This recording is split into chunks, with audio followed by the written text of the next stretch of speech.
तुम कहते हो कि ये अल्लाह का कलाम नहीं है, मोहम्मद का कलाम है सल्लल्लाहु ताला अलैहि वसल्लम। तो अगर मोहम्मद का कलाम है तो मोहम्मद ही की तरीके से तुम भी अरबी बोलते हो, लिहाजा तुम कलाम पेश कर दो और अलिफ लाम मीम का माना बता दो। क्या बात है, क्या बात है, वाह वाह वाह। ये चैलेंज का लफ्ज है। तो जाहिर सी बात है, अगर वही कुफ्फार कह देंगे जमाने रिसालत में कि हम तो माना नहीं जानते, ऐ मोहम्मद आप ही बता दीजिए, तो अगर नबी नहीं जानेंगे तो फिर नबी इस मामले में फेल हो जाएंगे, और जब नबी फेल हो जाएंगे तो नबी का मामला और उन कुफ्फार का मामला अरब दानी में और जुबान के जानने में बराबर हो जाएगा। तो इससे साबित ये होता है कि कुरान के अंदर जितने भी हुरूफे मुक़त्तात और मुतशाबिहात हैं, अल्लाह भी उसके माने को जानता है और अल्लाह के बताने से रसूल और पैगंबर भी उसके माने को जानते हैं। सुभान अल्लाह, सुभान अल्लाह, सुभान अल्लाह, हक है माशाअल्लाह, सुभान अल्लाह। अब देखिए, सबसे पहली पाबंदी आप पर नाफिज की गई, जालिकल किताब ला रैब फी, ये ऐसी किताब है जिसमें कोई शक व शुबहा नहीं है। सूरह बकरा की इस शुरू आयत में इसलिए इस लफ्ज को जिक्र कर दिया गया कि आप पूरा कुरान पढ़ोगे, लेकिन अगर आपके दिल में कोई खटका है, कोई गुंजाइश है, जन की कोई शुबहा है, तो यकीन जान लो कुरान पढ़ोगे, कुरान कोई फायदा तुम्हें देने वाला नहीं है। अगर कुरान से फायदा हासिल करना चाहते हो, कुरान के इल्म से फायदा हासिल करना चाहते हो, कुरान की आयात से फायदा हासिल करना चाहते हो, कुरान के अंदर निकात हासिल करना चाहते हो, कुरान के असरारो रुमूस को मालूम करना चाहते हो, तो पहले शक का दरवाजा बंद करना पड़ेगा और ला रैब फीह पे अमल, तब सुभान अल्लाह, सुभान कामयाब हो गए, कामयाब हो गए और कुरान के माने और असरारो रुमूस को तुम समझो। नारे तकबीर, नारे रिसालत, दयारे सरकार हाफ़िज़े मिल्लत, मदरसा अज़ीज़िया नाशिरुल उलूम, जश्ने दस्तार हिफ्ज़, नारे तकबीर, नारे रिसालत, माशाअल्लाह। ये कुरान मेरे दोस्तों ऐसी मुक़द्दस किताब है, हुदल लिल मुत्तक़ीन, कि ये परहेजगारों के लिए हिदायत है। सुभान अल्लाह, सुभान अल्लाह, सुभान अल्लाह। ये परहेजगारों के लिए हिदायत है। और परहेजगार कौन है? कुरान कहता है अल्लज़ीना युमिनून बिल गैब। हाँ हाँ हाँ हाँ, माशाअल्लाह। परहेजगारी की पहली अलामत यह है कि गैब पर ईमान रखता हो।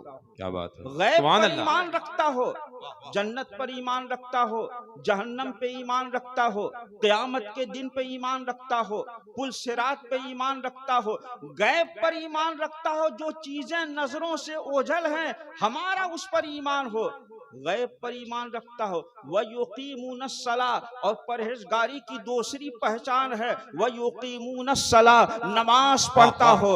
आप सिर्फ टोपी लगा करके बहुत खूबसूरत बने हुए हैं, दाढ़ी सजाए हुए हैं, लेकिन नमाज नहीं पढ़ते, तो हकीकत यह है कि आप मुत्तकी और परहेजगार नहीं हैं। मुत्तकी और परहेजगार होने के लिए जरूरी है कि आप मस्जिदों में पहुंचते हो, अल्लाह के दरबार में सजदा रेज होते हो, बारगाह खुदाबंदी में अपनी पेशानियों को झुकाते हो, और जब आपकी पेशानियां रब की बारगाह में झुकती हो तो यकीनन अल्लाह रब्बुल इज्जत की बारगाह में इस अंदाज से झुकती हूँ कि कुल इन्ना सलाती व नुस्की व महयाया व ममाती लिल्लाहि रब्बिल आलमीन, कह दीजिए कि मेरी नमाज, मेरी कुर्बानी, मेरा जीना और मेरा मरना सब अल्लाह के लिए है। नमाज भी पढ़ते हैं अल्लाह के लिए, ज़कात भी देते हैं अल्लाह के लिए, कार्य खैर करते हैं अल्लाह के लिए, हम जो भी करते हैं सब अल्लाह के लिए करते हैं, इसके अलावा कोई मकसद नहीं। सुभान अल्लाह, सुभान अल्लाह, माशाअल्लाह। मेरे दोस्तों, वाह वाह, आज सब कुछ हम करते हैं, लेकिन मुत्तकी बनने के लिए जो नमाज जरूरी है उसे नहीं करते।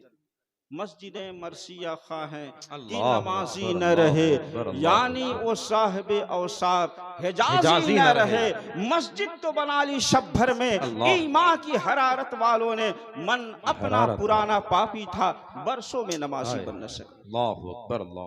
मस्जिदें बहुत खूबसूरत होती हैं, बेशक बेशक। मगर नमाजी खूबसूरत नहीं अल्लाह होता। अल्लाह अकबर, अल्लाह। उसकी नजरें इधर उधर देखती हैं। ओ नमाज पढ़ता है, पूरे दिन भर का हिसाब करता है। बेशक, वो बेशक। नमाज पढ़ता है, अपने बीवी बच्चों को याद करता है। वो नमाज पढ़ता है, रब की बारगाह में सजदा करता है।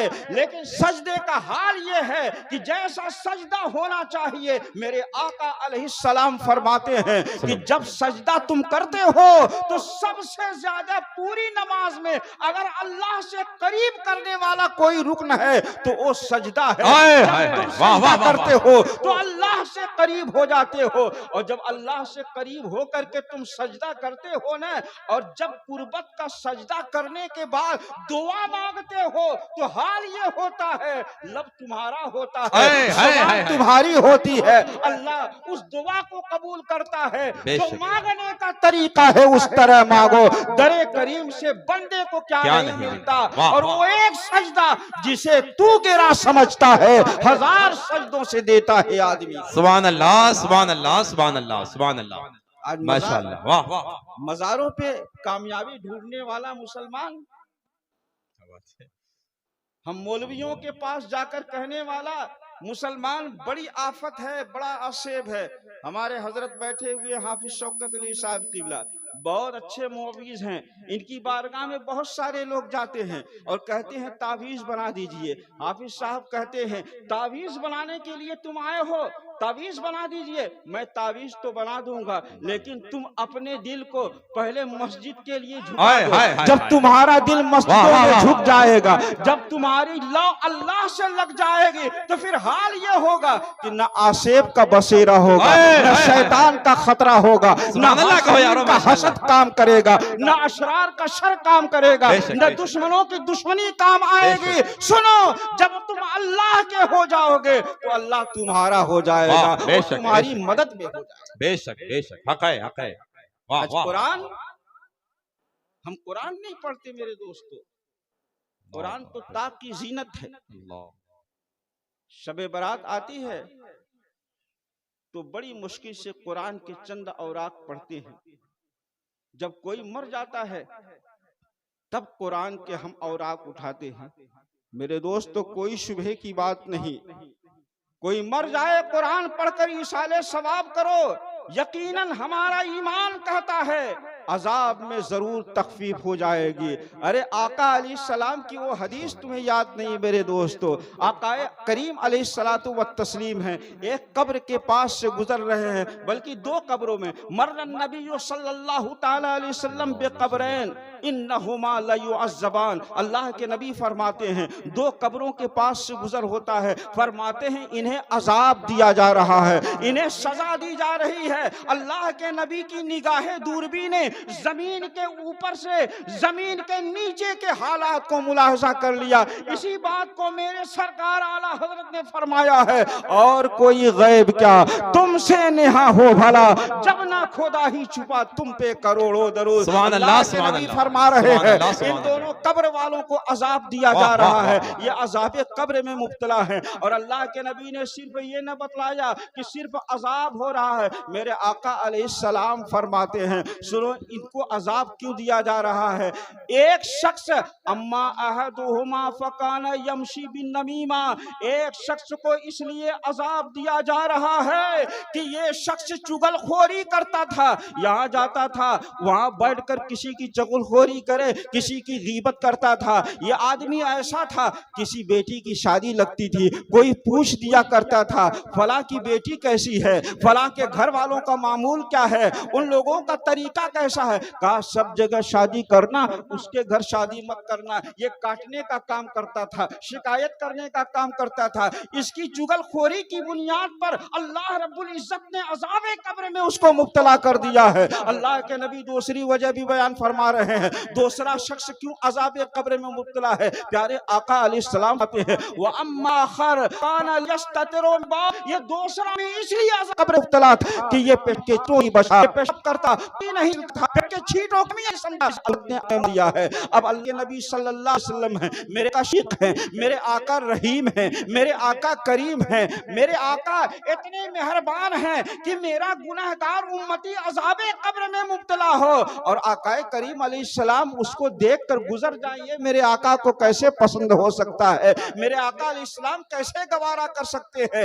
एक खजूर की शाख को मंगाते हैं, फशक्क बिनिस्फैन, फिर उन दोनों में से फिर उस शाख को दो टुकड़ा करते हैं और जब दो टुकड़ा कर लेते हैं फगरज़ फी कुल्ले कब्रिन वाहिदा मिनहुमा, तो उन दोनों शाखों में से हर एक टुकड़े को, हर शाख को दोनों कब्रों पे गाड़ देते हैं। अब साहबा परेशान हो गए, या रसूल अल्लाह बिदअत नहीं कहा, या रसूल अल्लाह आपने बिदअत का काम किया। साहबा फरमाते हैं या रसूल अल्लाह ये काम आपने ऐसा किया है जो हमने कभी देखा नहीं था, आपने ये नया काम कैसे कर दिया, हमने कभी या रसूल अल्लाह नहीं देखा। तो आकाए करीम अलैहिस्सलाम इरशाद फरमाते हैं सुनो, हमने इसलिए ये काम किया है लअल्लहु अन युखफ्फफा अन्हुमा, शायद इन दोनों से अजाब की तखफीफ कर दी जाए। अल्लाहु अकबर। ये तर शाख को जब गाड़ा जाएगा तो अज़ाबे कब्र में तखफीफ हो सकती है।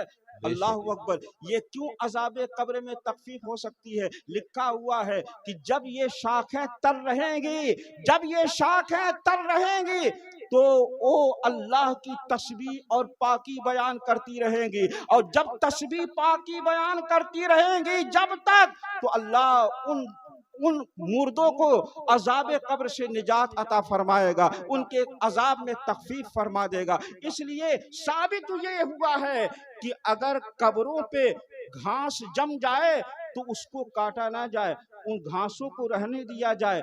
आप कब्र पे जाते हैं, मज़ारात पे जाते हैं, कुछ तरो ताज़ा फूल डाल देते हैं, उसकी हिकमत यही है कि ये जब तक फूल ताज़ा रहेगा अज़ाबे कब्र में तखफीफ होती रहेगी। तो मैं अर्ज कर रहा था मेरे दोस्तों कि आप जरा अंदाजा करें कि जब कब्र के ऊपर फूल डाल दिया जाए, तरशाख गाड़ दी जाए, तो अज़ाबे कब्र में तखफीफ हो। अगर कुरान की आयत पढ़ करके मुर्दे को सवाब पहुंचा दिया जाए तो अज़ाबे कब्र में तखफीफ क्यों नहीं होगी? क्या बात है, क्या बात है, वाह वाह वाह।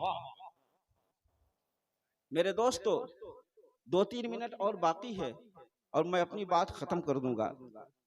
कुरान को पढ़ा जाए, कुरान की तिलावत किया जाए। अल्लाह के नबी इरशाद फरमाते हैं खैरुकुम मन तअल्लमल कुरान व अल्लमहु, सबसे बेहतर आदमी वो है जो कुरान सीखे और कुरान की तालीम दे। आज इन मदरसों में जो तालीम दी जाती है, अल्लाह और रसूल की तालीम दी जाती है, कुरान और सुन्नत की तालीम दी जाती है। मैं आपसे गुजारिश करने आया हूँ, आज अपने मदरसों को आपने मजबूत नहीं किया, आज अपने बच्चों को आपने मदरसों में पढ़ाने का काम नहीं किया, तो यकीन जान लीजिए आपके ईमान पे हमला हो रहा है, आपके मजहब पे हमला हो रहा है, आपके कल्चर पे हमला हो रहा है, आपकी शनाख्त मिटाने की कोशिश हो रही है। इन मदरसों को मजबूत करो। जब ये मदरसे मजबूत रहेंगे, कुरान और हदीस की इन मदरसों में तालीम होती रहेगी।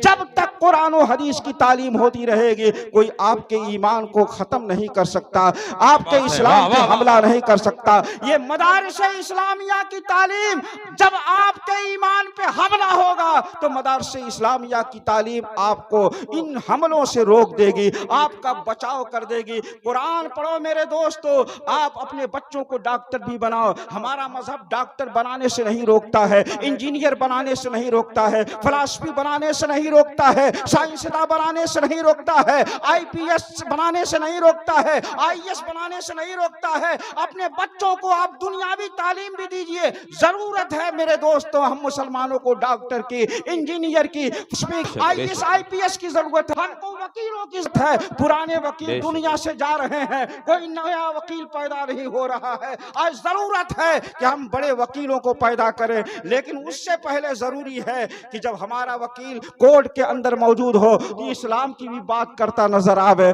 इस्लाम की नुमाइंदगी करता नजर आवे। डॉक्टर हो, इस्लाम की नुमाइंदगी करता नजर आवे। साइंसदान भी बन जाए तो इस्लाम की नुमाइंदगी करता हुआ नजर आए। पहले अपने बच्चों को कुरान पढ़ाओ ताकि जिस शोबे में भी जाए वो इस्लाम की नुमाइंदगी करता हुआ नजर आए। यही पैगाम दे करके मैं आपसे रुखसत हो रहा हूँ। ये मदारिस इस्लामिया है, आपकी जिम्मेदारी है इनको मजबूत करना, आपकी जिम्मेदारी है इनकी तालीम को मजबूत करना। ये मदारिस इस्लामिया जिंदा रहेंगे, ये इस्लाम के किला है, तो इंशाअल्लाह हम भी जिंदा रहेंगे, हमारा इस्लाम भी महफूज रहेगा, हमारा ईमान भी महफूज रहेगा। वमा अलैना इल्लल बलाग। अस्सलामु अलैकुम।